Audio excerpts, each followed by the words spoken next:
Well, that city manager finalist decision is stirring up a lot of controversy. Some council members say the process has been flawed, and the mayor had this to say about racial allegations.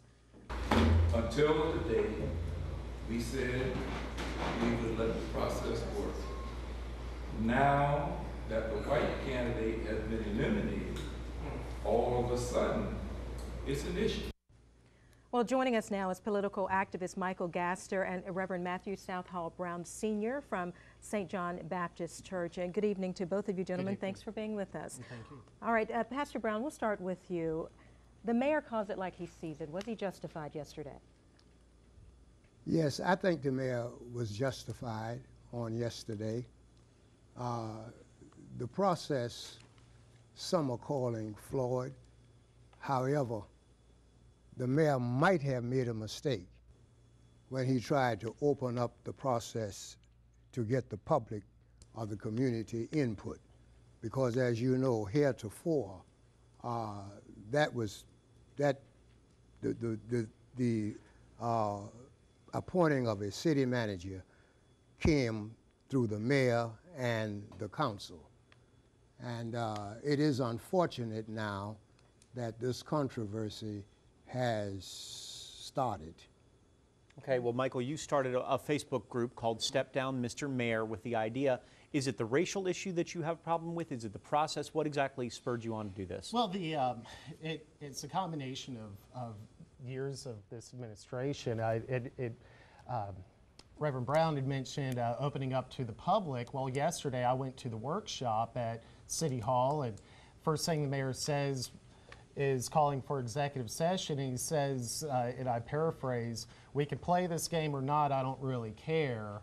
So it's the closed meetings, the illegal ones, which, you know, that Jeff Filzer had something to say at the top of the council meeting yesterday. And fortunately for a lot of Savannahans, I heard from an inside source at the Capitol that the state attorney general has sent a letter to our city attorney saying that we need to reconcile this issue, reconvene the meeting, and have all 4 candidates present and open it up to the public. So it's the racial slurs, or just all the references to race, the closed meetings, the arrogant attitude. I've seen him say, "Well, you don't like the policy, sue us," and then I don't care. And this whole thing, he's shown that he's not willing to serve the people, especially when he's got aldermen that are coming out of meetings crying.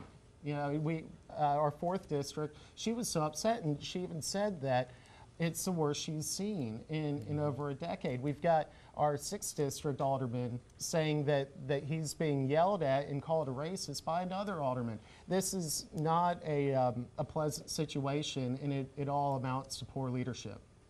Well, Pastor Brown, some of the other members of council have certainly expressed their feelings about this. I'm wondering, what's the difference? Well, you know, I've been keeping up with this process since its inception.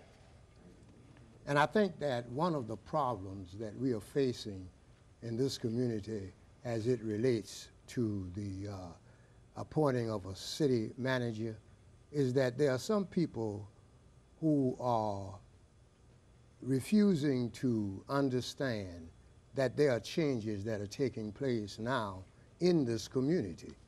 And they are having problems dealing with the changes. For 15 years, we've had all white city managers. And we are about to break new ground.